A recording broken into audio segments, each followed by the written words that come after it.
இன்னைக்கு இருக்கக்கூடிய சிச்சுவேஷனில் நம்ம தொழுகையிலிருந்து தூரமாகிறோமோ அப்படின்ற ஒரு தொழுகை தொழுதாலும் அது அல்லாஹ்விற்காக தான் தொழுகிறோமா அப்படின்ற ஒரு கேள்வி வருது. தொழுகையின் மூலியமாக நம்ம என்னென்ன விஷயங்களை பெற்றுக்கொள்ளலாம்? தொழுகை தான் இறை நம்பிக்கை கொண்டவனுடைய அடிப்படையே. ஒரு மனிதன் தொழுகையை தன்னுடைய வாழ்க்கையில் கடமையான தொழுகையை, குறிப்பாக கடமையான தொழுகையை ஒரு இறை நம்பிக்கை கொண்டவன் எடுத்துக்கொள்ளன்னா அவன் அவ்வளோதான், அல்லாவிடமிருந்து தூரமாயிட்டான். அல்லாவும் இவன் அல்லாவை விட்டு தூரமாகிறதுக்கு முன்னாடியே தொழுகை இல்லாதவனிடமிருந்து அல்லாஹ் அவனை விட்டு தூரமாயிருவான். ஒரு மனிதனுக்கு இறைவன் கொடுக்கக்கூடிய மிகப்பெரிய தண்டனை அவனை விட்டு தூரமாகிறது. அவனுடைய கண்காணிப்பை விட்டு தூரமாகிறது. அந்த கண்காணிப்பை விட்டு இறைவன் தூரமாகிட்டான்னா, அவனை நேர்வழிப்படுத்துறதுலையோ, அவனுக்கு ரஹ்மத் செய்யறதுலையோ, இரக்கம் காட்டுறதுலையோ இறைவன் தூரமாகிட்டான்னா அதை விட பெரிய தண்டனை எதுவுமே இல்லை. அதனால தான் ரசூலுல்லாஹி ஸல்லல்லாஹு அலைஹி வஸல்லம் அல்லஹதுல்லதி பைனனா வ பைனஹும் அஸ்ஸலா, எமக்கும் இறை நம்பிக்கை கொண்டவங்களுக்கும் இறைவனை மறுத்து வாழக்கூடியவர்களுக்கும் உள்ள உடன்படிக்கை தொழுகைன்னு சொன்னாங்க. அதை ஒருத்தர் செஞ்சிட்டான்னா ஃபக்கது கஃபர், இறைவனை மறுத்துட்டான்னு சொன்னாங்க இல்லையா? ஒரே ஒரு விஷயம்தான். ரசூலுல்லாஹி ஸல்லல்லாஹு அலைஹி வஸல்லம் சொன்னாங்க, யார் ஃபஜ்ரை தொழுவாரோ அவர் அல்லாஹ்வின் பாதுகாப்பில் இருப்பார் இல்லையா?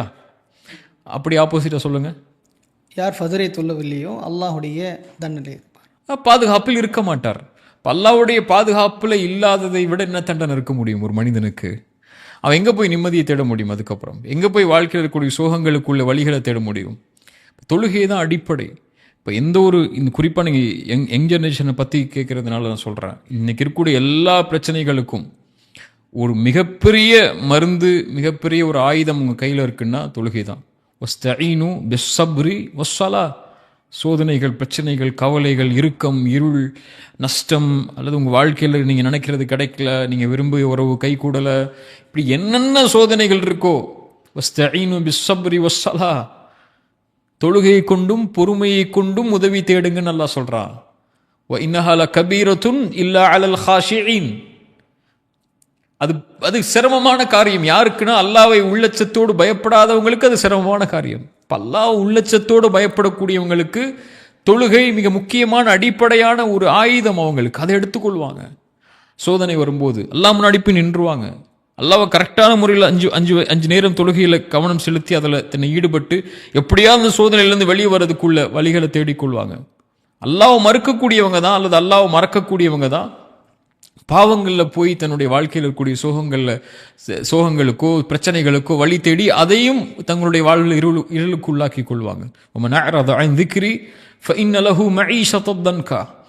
யார் நினைவிலிருந்து தூரமாகிறாரோ அவருக்கு நெருக்கடியான வாழ்க்கை அல்லாஹ் கொடுப்பேங்கிறான். அல்லாஹ்வுடைய நினைவிலேயே மிகப்பெரிய நினைவு தொழுகை தான் இல்லையா? மூசா அலைஹிஸ்ஸலாம் அல்லாஹ் சொல்லும்போது லா இலாஹ இல்லா அன ஃபஅபுதுனி, வணங்க தகுதியான என்னை தவிர யாரும் இல்லை, என்னையே வணங்கு மூசா, வ அக்கிமிஸ் ஸலாத லிதிக்ரி, என் நினைவுக்காக தொழுகை நிலைநாட்டுங்கிறான். இப்போ அல்லாஹ்வுடைய நினைவிலேயே உயர்ந்த நினைவு தொழுகையாக இருக்கும்போது அதை மறந்துட்டதுக்கு அப்புறம், அதை விட்டதுக்கு அப்புறம் அல்லாஹ் என் கூட யா அல்லாஹ் எனக்கு உதவி செய்யா அல்லாஹ், எனக்கு கஷ்டமாக இருக்கியா அல்லாஹ், சிரமமாக இருக்கியா அல்லாஹ், இருளாக இருக்கியா அல்லான்னு சொல்லி கோடி முறை அல்லாஹ் அழைத்தாலும் அல்லாஹ்ட்ட இருந்து பதில் வராது. இப்போ ஒரு மனிதனுக்கு அல்லாஹ் கொடுக்கக்கூடிய தண்டனையிலேயே மிகப்பெரிய தண்டனை அவனுடைய அன்பில் அவனை விட்டு அல்லாஹ் தூரமாகிறது. அப்படி செய்யணுமா? அல்லாஹ் உங்களை விட்டு தூரமாகணுமா? ஒரே ஒரு செயலை செஞ்சுருங்க, அல்லாஹ் உங்களை விட்டு தூரமாயிருவா. தொழுகை விட்டுருங்க. ஃபக்கது கஃபர்.